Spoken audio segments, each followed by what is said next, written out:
Véritable success story de la radio Espace Guinée, les Grandes Gueules, détentrices des meilleurs scores radio en Guinée, de la meilleure émission talk show, a donné le créneau horaire du départ au bureau et du retour à la maison, récoltant depuis des années consécutives le titre d'émission la plus écoutée en Guinée, toutes catégories confondues. Un grand total de plus de 5 millions d'auditeurs ont été fidèles au talk show Les GG, diffusé jour après jour sur toutes les stations du réseau Adafo Média de 9h à 10h30, un exploit qui restera longtemps dans les annales de la bande FM en Guinée. Merci de nous regarder à la télévision à Farana Centre. Merci de votre fidélité. Tous les soirs, vous avez accès à cette émission à 22h30. Dans un instant, on va continuer à dérouler le reste de nos sujets. On ira du côté de Mantiana, où des manifestations sont également prévues ce matin de la part des jeunes qui dénoncent des promesses non réalisées, non tenues en tout cas de la part du gouvernement, du président Alpha Condé et de son gouvernement. Nous en Bayo, il est porte-parole des jeunes manifestants depuis Mandiana. Vous l'entendrez dans cette émission. On s'intéresse également à ces Jeux universitaires dont c'est la 4e édition. Ça s'ouvre demain, samedi 21 avril. Quelle est la particularité de cette 4e édition? Qu'est-ce qui va ponctuer cette compétition? Maurice Togba Abba, directeur national du sport universitaire. Vous l'entendrez également dans cette émission. Avant de continuer, on vient d'écouter monsieur Madjou Diallo, Antoine. Je crois que sa communication, elle est claire. Sauf que le temps qu'il prend pour communiquer souvent, à mon avis, est un peu trop tardif. C'est des communications qu'il faut faire bien avant. Il a été quand même clair, monsieur Madjou Diallo. Pour tout citoyen sensible, pour tout citoyen sensible, c'est mon point de vue. Pour tout citoyen sensible, c'est important que de telles communications tombent dans de bonnes oreilles. Parce que pour moi, lorsqu'on parle de surcharge sur les départs, les populations ne comprennent pas cela. Il faut le leur expliquer pour qu'elles comprennent. Alors, moi, je veux m'appesantir sur les violences qui se passent sur l'axe Bombay, Kobaya et Lambani. On a envoyé une équipe hier, on a vu ce qui s'est passé. Des jeunes s'en prennent aux citoyens paisibles qui passent. Justement. Des jeunes s'attaquent à des motards, à des véhicules, on les caillasse. Ce n'est pas cela une manifestation pacifique pour le retour du courant électrique. Parce que Antoine, c'est ce qu'il faut leur dire, ces passants, ces citoyens, ces paisibles citoyens qui passent sur cette route-là. Ce ne sont pas eux le problème. Justement, mais ce matin quand je passais du côté de Fossidé, j'ai vu qu'il y avait des barrages érigés là avec des bois, des cailloux et autres, des pères de famille même qui faisaient partie. Ça veut dire que la situation, elle est grave. Alors, les Grandes Gueules. Ce qui m'offusque, qui fait que je ne peux pas le supporter, c'est le fait qu'il y a un poste de gendarmerie, de police qui soit dans les parages et qu'il n'y ait personne pour agir. J'en suis sûr que si c'était sur l'axe, les forces de sécurité sont déployées. Non, pas du tout. Pas du tout. Bon. On n'a vu aucun véhicule de commissaires, de policiers, ni de gendarmes sur l'axe Kobaya-Yataya. Si c'était sur l'axe La Route Le Prince, j'en suis sûr, il y aurait des dizaines de véhicules pour empêcher des attroupements de citoyens.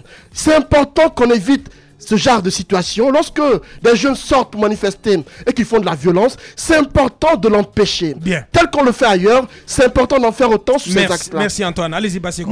On a écouté Madjou Diallo. Au fait, je n'ai pas envie qu'on s'en prenne aussi à ces jeunes.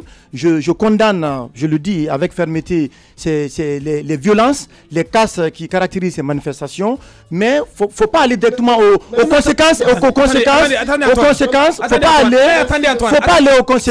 Faut pas aller aux conséquences et laisser les causes. Le problème. Non, attendez, on va s'arrêter un peu. On va s'arrêter un peu sur un bout de votre communication. Vous dites ce matin, j'ai pas envie qu'on s'en prenne aux jeunes. Qui s'en prend à ces jeunes? Non, je veux dire, écoutez, s'il vous plaît. Ce sont ces jeunes-là qui sont à l'origine de ces manifestations. C'est ce qu'il faut dénoncer. Attendez, justement, oui, mais le problème. Comment est-ce que vous voulez les défendre? Non, mais je ne suis pas en train de défendre les jeunes. Mais vous les défendez. Mais vous comprenez, Aboubacar Diallo? Mais si. Je ne suis pas en train de défendre. Mais qui est à l'origine de qui est à l'origine de cette guérilla urbaine? Non, mais écoutez, mais où est-ce que vous laissez les problèmes? Mais où est-ce que vous laissez les problèmes qu'on appelle de cette irrégularité de la gestion du courant électrique? C'est EDG. C'est EDG qui est la base de ça. Je l'ai dit à Aboubacar, je l'ai répété.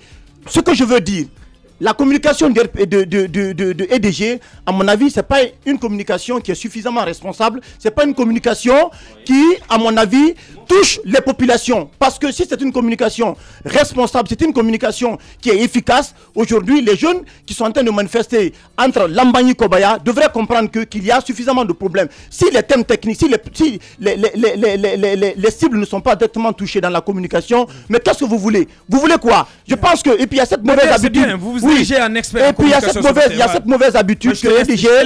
Oui, il y a cette mauvaise habitude que EDG nous a habitués.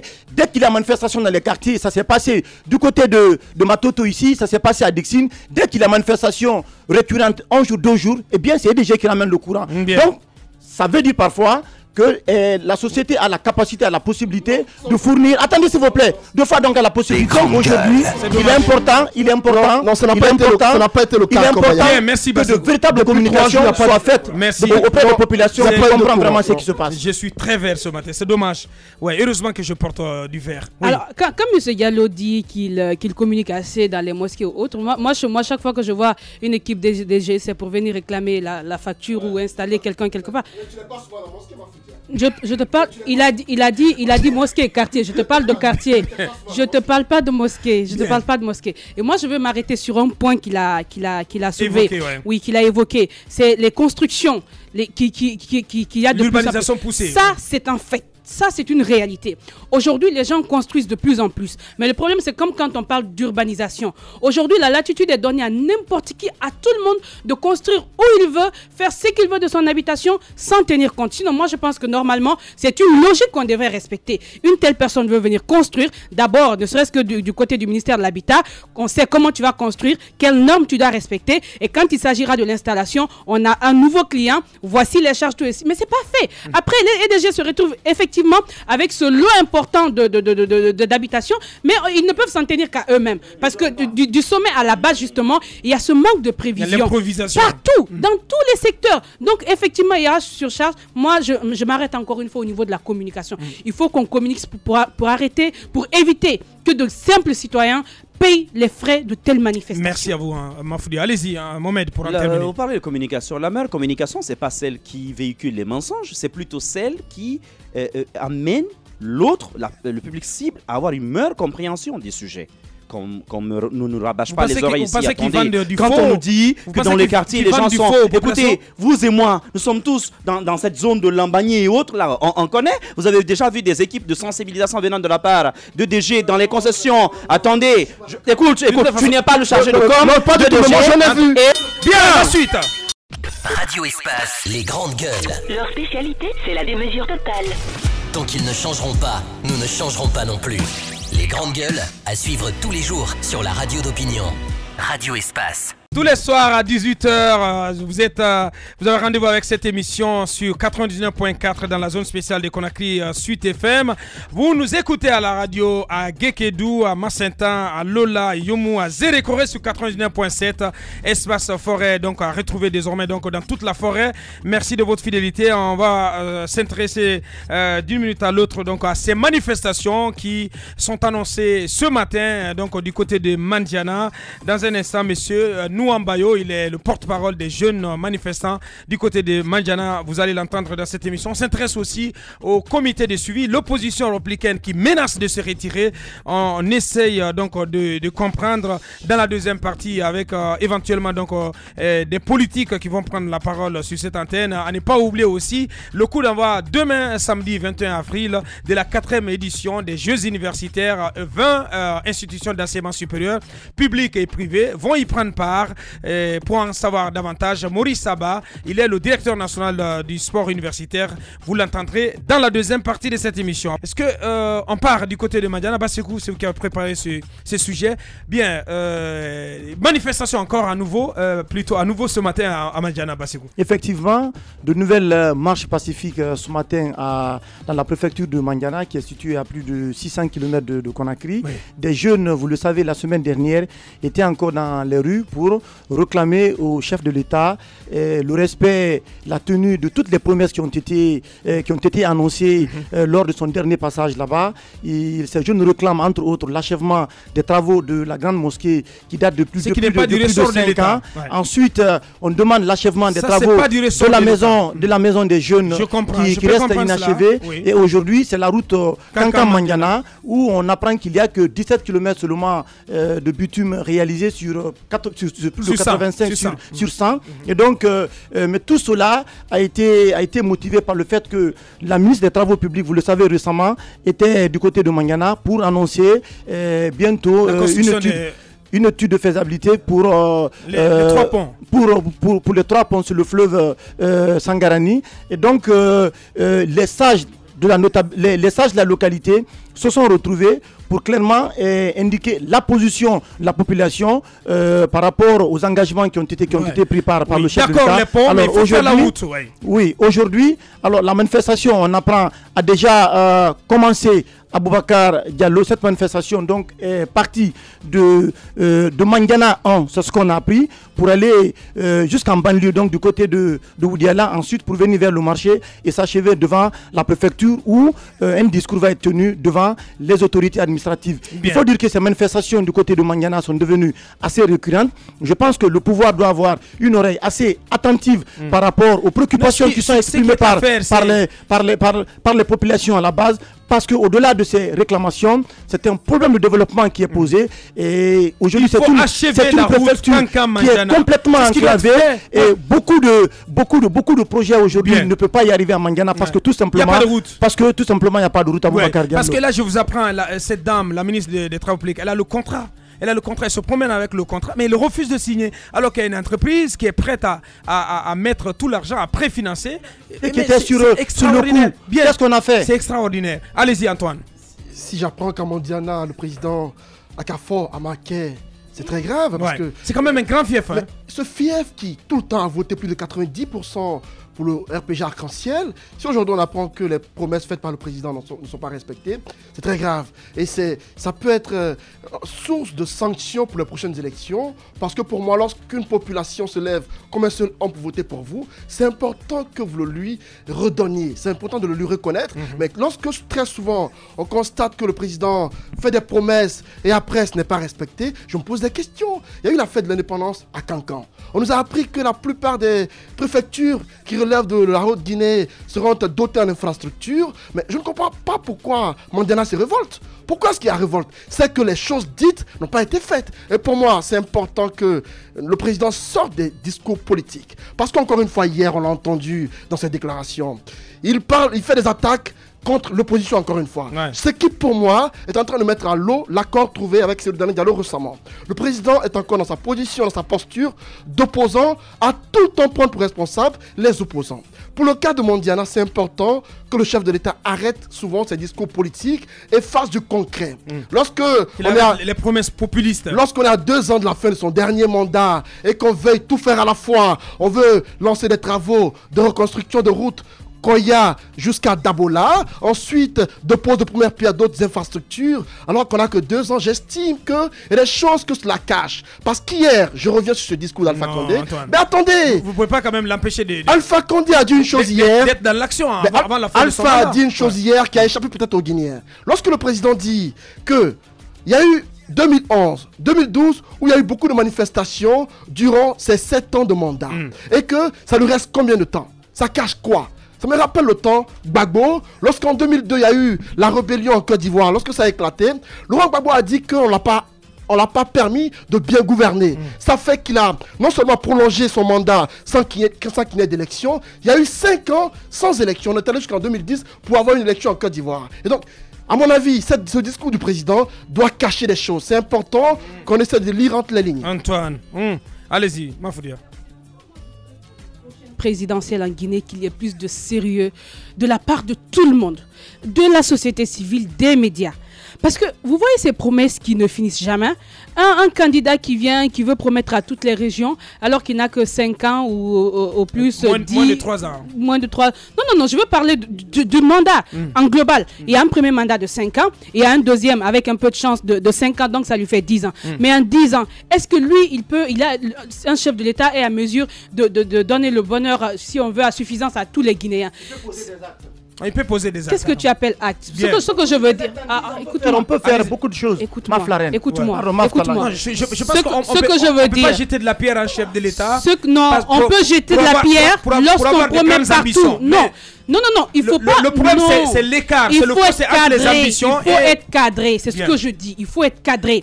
Un chef de l'État qui vient avec tous les problèmes qu'on connaît en Guinée, ce serait bien qu'on soit situé par rapport à ses promesses. Lui-même, il a ses promesses. Il y a la faisabilité. C'est là que j'en appelle à plus de responsabilité des médias parce qu'il faut qu'on sache que qui vient, promet quoi et pour comment cette personne compte le faire. Je reviens à toi dans un instant. On va prendre la direction de Mandiana, d'où nous attend Nouan Bayo, porte-parole des jeunes manifestants. Il est en direct. Bonjour. Les grandes gueules. Bonjour, monsieur Bayo. Bonjour. Bienvenue sur Espace et dans cette émission Les Grandes Gueules. Pourquoi, à nouveau, vous êtes dans la rue ce matin à Mandiana? Bonjour aux millions d'auditeurs de la radio Espace Guinée. Et nous sommes sortis ce matin encore pour dire à monsieur le président qui nous a abandonnés. Il nous a oubliés du point de vue d'infrastructure dans notre préfecture. Les infrastructures de la fête tournante de l'indépendance, la préfecture de Mandiana devrait recevoir 16 infrastructures, dont on a reçu seulement que 14, dont 2 infrastructures ont été détournées et nous ne savons pas la cause, à savoir la gare routière et le lycée, et 2 sont toujours inachevés, dont la maison des jeunes fait partie et un bâtiment administratif. Donc, vu les non-achèvements de nos infrastructures, donc tous les jeunes de Mandiana sont sortis encore ce matin pour faire un rappel auprès du chef de l'État pour qu'il relance nos projets non achevés. Bien, c'est quoi la principale réclamation? Parce qu'on a lu aussi dans vos réclamations le projet, l'achèvement de la route Kanka-Mandiana. Oui, effectivement, ça c'est un problème extrêmement important de la population de Mandiana aujourd'hui parce que ces travaux de bitumage ont été arrêtés depuis 2015. Donc la population est masquée de l'information, nous ne savons pas la cause.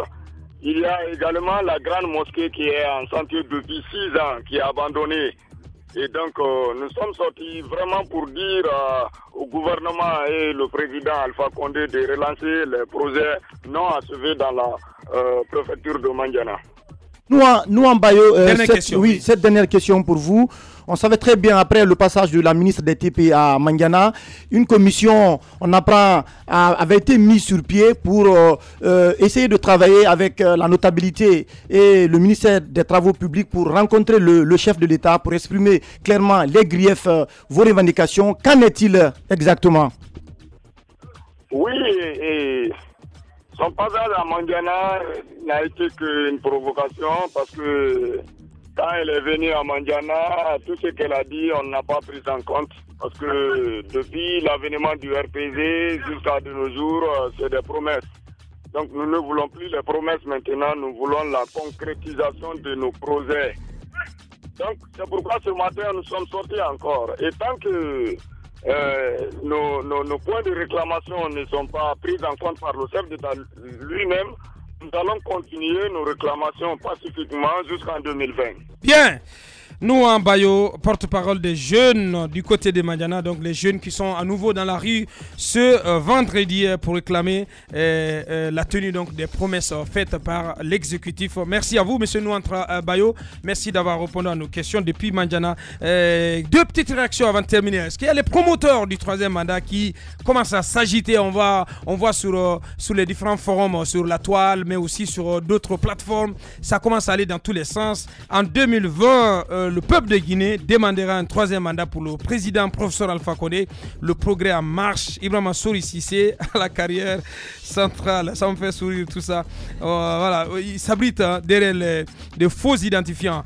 C'est dommage, il faut vous assumer, hein, cher monsieur. Bien, DTS, je vous assure, bien, on a déjà lu cette réaction. Je voulais prendre cette dernière réaction. Bonjour, c'est Aboubakar Big Up Kaba. Je vous informe qu'avant-hier, j'ai mon téléphone et mon sac aussi avec tous mes effets qui ont été donc enlevés. Je vous jure que c'est de la barbarie. C'est vraiment dégoûtant, c'est par rapport un peu à ce qui se passe du côté de Lambaye Kobaya et la T6. Merci de l'attention, on marque une pause et on revient pour continuer cette émission. Véritable success story de la radio Espace Guinée, les grandes gueules, détentrices des meilleurs scores radio en Guinée, de la meilleure émission talk show, a donné le créneau horaire du départ au bureau et du retour à la maison, récoltant depuis des années consécutives le titre d'émission la plus écoutée en Guinée, toutes catégories confondues.